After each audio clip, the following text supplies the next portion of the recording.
व्यापी रहे हो संसार मह, माया कटक प्रचंड, सेनापति कामादि भट्ट, दंभ कपट पाखंड।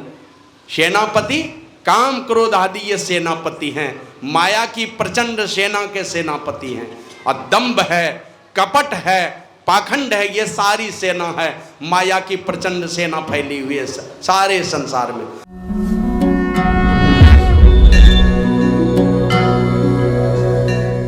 कान धोखा दे दे, जिह्वा धोखा दे दे, कि त्वचा धोखा दे दे, कौन इंद्रियां कब धोखा दे देगी कहा नहीं जा सकता। पांचों चोर सदा मगरोकत, इनसों कर छुटकारी, सदगुरु नायक के संग मिली चल, लूट सके नहीं धारी, मनमा राम के व्यापारी। ये पांचों चोर में से कब किसको धोखा दे जाएगा कहा नहीं जा सकता, कभी भी धोखा खा जाएगा।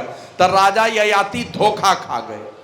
हुआ क्या, जो उनकी पत्नी के साथ दासी बनकर के आई थी, और उनके दैत्य गुरु शुक्राचार्य ने कहा था ये देवयानी मेरी बेटी है, ये उसकी नौकरानी है तो राजा की बेटी, लेकिन मेरे बेटी की दासी है, इस नौकरानी को तुम पत्नी नहीं बना लेना। लेकिन गलती वही हो गई जो दैत्य गुरु शुक्राचार्य हिदायत किए थे, वही गलती हो गई, और उस सर्विष्ठा को भी जो दासी बन करके गई थी उसको भी पत्नी रूप में स्वीकार कर लिया। उसके कोख से भी 3 बच्चे हो गए, अपनी पत्नी से 2, उनसे भी 3, 5 बेटे के बाप हो गए। जब देवयानी को पता चला तो दुखी हो गई कि मेरे पति ने मेरे साथ छल किया है, लौट करके चली गई अपने पिताजी के पास।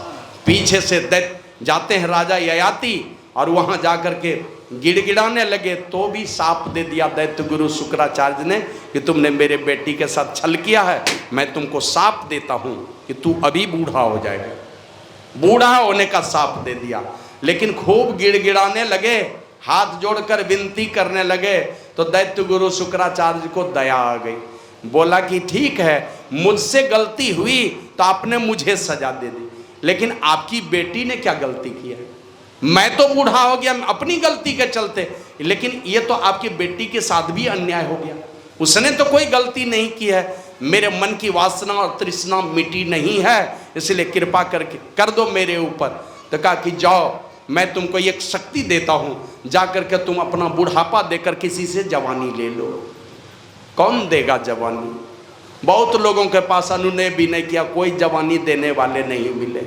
कितना हो धन दौलत देना चाहा, कौन जवानी देना चाहेगा। यहाँ तो बूढ़े बूढ़े लोग जवान दिखना चाहते हैं, है ना, मरने के बाद भी नहीं मरा हुआ साबित करना चाहते हैं, हम मरे ही नहीं, इतना बढ़िया सजा देता है कि मौत को भी झुठलाना चाहता है, बाजा गाजा ये वो, मने लगता है कि मौत भी झूठी है, मौत को भी झुठलाना चाहता है। बूढ़े लोग जवान दिखना चाहते हैं, तो जवान आदमी कौन बुढ़ापा देना चाहे।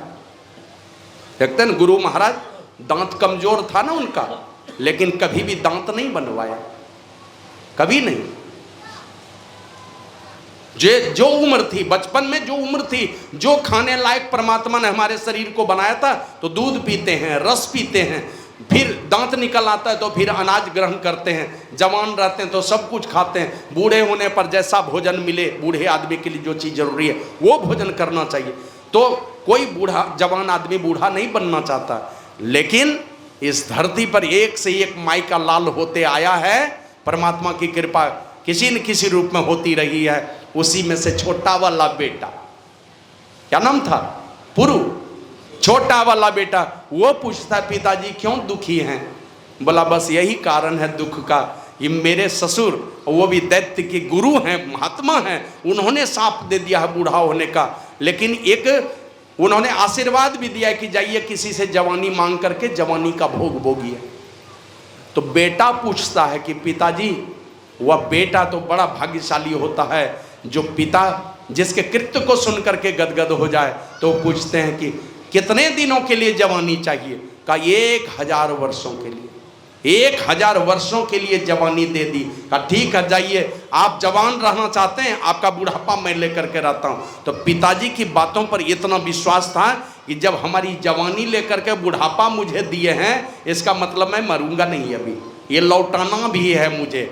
और 1000 वर्षों तक जवानी का भोग भोगते रहे, मन की वासना और तृष्णा मिटी नहीं मिटी। तो क्या किया उन्होंने, सब राजपाट छोड़ करके फिर से चले गए तपस्या करने के लिए।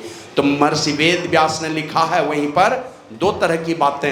एक बात तो ये लिखी महर्षि वेद व्यास ने कि दुनिया की सारी नारी को एक ही पुरुष की पत्नी बना दी जाए, और दुनिया के सारे पुरुषों को एक ही स्त्री का पति बना दिया जाए, और दुनिया के सारे जानवरों का मांस एक ही आदमी को खिला दिया जाए, और दुनिया के सारे धन संपदा का मालिक एक ही आदमी को बना दिया जाए, फिर भी मन की वासना और तृष्णा नहीं मिटने वाली है। इसीलिए हमारे गुरु महाराज का है, अगहन दाहन प्रकृति भोगन गहन को जो धावही हारी आवही क्लेश पावही कबहू नहीं तृप्तावही। भोगन सकल प्रत्यक्ष रोगन जानी के हटते रहो, गुरु टहल सत्संग सेवन में सदा डरते रहो। तो विषयों से बचाकर रखने की चेतावनी दी है हमारे गुरु महाराज ने। वे तो कहते थे सभी इंद्रियों को भोग, और गुरु कहते हैं रोग। माने अगर इंद्रियां हमारी संसार के पंच विषयों को भोगने की तरफ दौड़ लगा रही है, इसका मतलब है कि हमारा मन रोगी है, निरोग नहीं है मेरा मन। निरोगी मन हमेशा परमात्मा की भक्ति की ओर जाता है। तो एक बात तो ये लिखे महर्षि वेद व्यास, लेकिन दूसरी जो बातें लिखे हैं वो महर्षि वेद व्यास कहते हैं दुनिया में 4 प्रकार के पुत्र होते हैं। एक पुत्र है जो माता पिता की भावनाओं का कदर करके उनके आदेश का पालन करता है।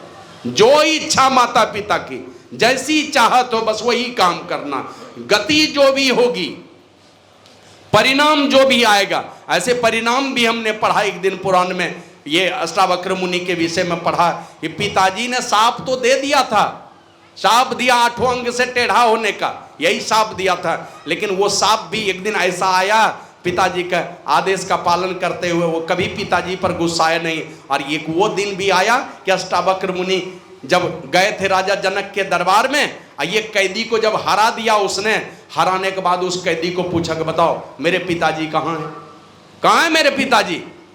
कहा मैं मुझे पता चला कि तुमने किसी नदी में डाल दिया मेरे पिताजी को। तो सामने में वो खड़े होकर के कहते महाराज हमने तुम्हारे पिताजी को नहीं डाला है, किसी नदी में नहीं डाला है। कहा तब? कहा मैं वरुण देवता का बेटा हूँ, मैं हूँ वरुण देवता का बेटा, तुम्हारे पिताजी मेरे पिताजी के पास हैं। कहा बुलाओ मेरे पिताजी को। तो उनके पिताजी को कोहल ऋषि को बुलाया गया, जबकि वो तो मर चुके थे। कोहल ऋषि को बुलाया गया, और जैसे कोहल ऋषि को बुलाया अष्टावक्र मुनि ने माथा टेक के उनको भी प्रणाम किया। जिसने 8 अंग टेढ़ा हो जाने का श्राप दिया था मां के कोख में, जिस समय अष्टावक्र मुनि मां के कोख में पल रहा था उसी समय श्राप दिया था, लेकिन उस पिता को भी माथा टेक के प्रणाम किया। तब पिताजी कहते हैं कि बेटा जाओ तुम शमंगा नदी में स्नान करके आओ। तो वो पता नहीं इस धरती पर कभी वो नदी कहीं उपलब्ध हो, हम लोगों को कोई जानकारी नहीं है, लेकिन समंगा नदी की चर्चा है। कहा जाके समंगा नदी में स्नान करो, जाओ। अब जैसे गया समंगा नदी में स्नान किया तो उधर से निकलते हैं तो अष्टावक्र मुनि नीचे ऊपर देखते हैं सब अंग प्रत्यंग एकदम सुडौल हो चुका था। तो एक बेटा है ऐसा संसार में, वही महर्षि वेद व्यास ने लिखा ये उत्तम पुत्र कहलाते हैं जो अपने माता पिता की भावनाओं का कदर करके उनके आदेश का पालन करते। बस जो चाहत है, जो भावना है माता पिता की। और दूसरे पुत्र वो होते हैं जो माता पिता का आदेश मिलने पर आदेश का पालन करते हैं, जो कहा माता पिता ने चलो ठीक है यही चाहते हैं। ये मध्यम पुत्र होते हैं। और एक होते हैं आनाकानी करके आदेश का पालन करने वाले, नाक धुन धुन करके नहीं मानेंगे, पता नहीं पिताजी बेदखल करेंगे कि क्या करेंगे, घर से भगा देंगे, तो लाचारी में मानता है, इसको अधम पुत्र कहते हैं। और एक चौथा पुत्र है महर्षि वेद व्यास ने लिखा, वो भी पुत्र ही है लेकिन किस प्रकार का वो माता पिता का मलमूत्र है, पुत्र नहीं है, वो मलमूत्र है जो माता पिता के आदेश का पालन ही नहीं करता। तो इस प्रकार चार प्रकार के पुत्रों की चर्चा है, जिसमें माता पिता का आदेश की अवहेलना करने वाले को लिखा वो मलमूत्र है माता पिता का। और जो माता पिता के भावनाओं का कदर करके उनके आदेश का पालन करता है वे उत्तम पुत्र कहे जाते हैं। मन सदैव उसकी ऊंची से ऊंची गति होती है। इसीलिए लिखा कि माता पिता और गुरु ये तीनों ऐसे शख्स हैं, ऐसी शख्सियत है संसार में, उनका आदेश पालन करके अगर आपको अधोगति में भी जाना पड़े तो वहाँ आपका निवास नहीं होगा, वहाँ से फिर आप सदगति के रास्ते पर निकल जाएंगे। थोड़े समय तक जाएंगे लेकिन रुकेंगे नहीं वहाँ पर। ये तीनों ऐसे शख्स होते हैं। तो बड़ा ही उनके घोगन बाबू के जो भी पुत्र हैं बड़ी ही अच्छी बातें हैं। इस प्रकार प्रेम है, पिता माता के प्रति इस प्रकार की श्रद्धा है, श्री सद्गुरु महाराज की जय। तो इस प्रकार की सारी बातें, लेकिन जो बातें हैं जो ध्रुव सत्य हैं, रामचरितमानस में लिखा, व्यापी रहे हु संसार मह, माया कटक प्रचंड, सेनापति कामादि भट्ट, दंभ कपट पाखंड। सेनापति काम क्रोध आदि ये सेनापति हैं, माया की प्रचंड सेना के सेनापति हैं, और दंभ है, कपट है, पाखंड है, ये सारी सेना है, माया की प्रचंड सेना फैली हुई है सारे संसार में। और सो माया सब जग ही नचावा, जासु चरित लखी काहू न पावा। वो माया सारे संसार को नचाती है, ब्रह्मा विष्णु महेश सब नाच रहे हैं उनकी प्रेरणा से।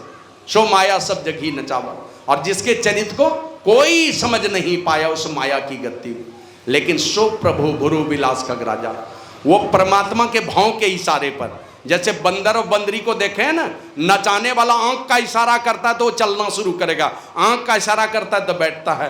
परमात्मा के भाव के इशारे पर वो सारी माया नाचती है।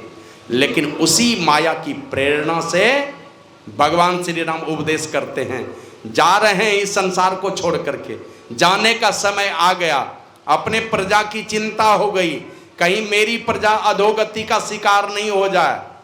देखते हैं ना, जिस माता पिता को चिंता होती है, पहले LIC में डाल दो, आधा क्या कहते हैं सहारा में डाल दो, और कौन कौन कितना कितना जाके खाता खुलवा के छोड़ देता अपने बाल बच्चों के लिए।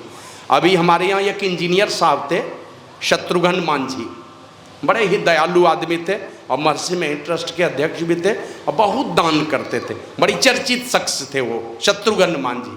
और जब वो चले गए ना, अपने से अलग अलग कंपनी का एजेंट लोग उनकी धर्मपत्नी को आके कहता है, भाभी भैया इतना सा पैसा दिए थे हमको जमा करने के लिए, अपने एजेंट पहुंचा करके पेमेंट करा रहा था। अब मुझे लगता है कि शायद वो जिंदा रहते तो उतना पैसा दे पाते कि नहीं दे पाते, चले गए तो कितना देखे गए गिनती ही नहीं है। और संजोग से इधर हाल में उनका एक बेटा असिस्टेंट इंजीनियर भी बन गया, यही झारखंड सरकार में PWD में असिस्टेंट इंजीनियर हो गया, जो बड़ा बेटा था। और इतना बढ़िया, मैंने बहन की शादी की तो शायद उस बहन को कभी नहीं लगा होगा कि मेरा बाप जिंदा नहीं। तो उसी तरह जिस माता पिता को चिंता होती है तो बहुत कुछ व्यवस्था करके दे लेते हैं अपने बाल बच्चों के लिए। तो उसी प्रकार भगवान श्री राम जाने लगे तो उनको लगा कि मेरी प्रजा कहीं दुख में नहीं पड़ जाए, तो एक बहुत बड़ी सभा की है, और सभा करके तब कहते हैं बड़े भाग मानुष तन पावा। बहुत भाग्य से जो बात पहले कहनी चाहिए वो बात, जो बात पहले कहनी चाहिए वो बाद में कहते हैं। बड़े भाग से क्यों कहते हैं? बड़े भाग से इसलिए कि देवता लोग भी चाहते हैं। देवता लोग क्यों चाहते हैं? कहते हैं साधन धाम और मोक्ष कर द्वारा। सब साधन का धाम देवताओं के पास नहीं है, मुक्ति का द्वार उनके शरीर में नहीं है।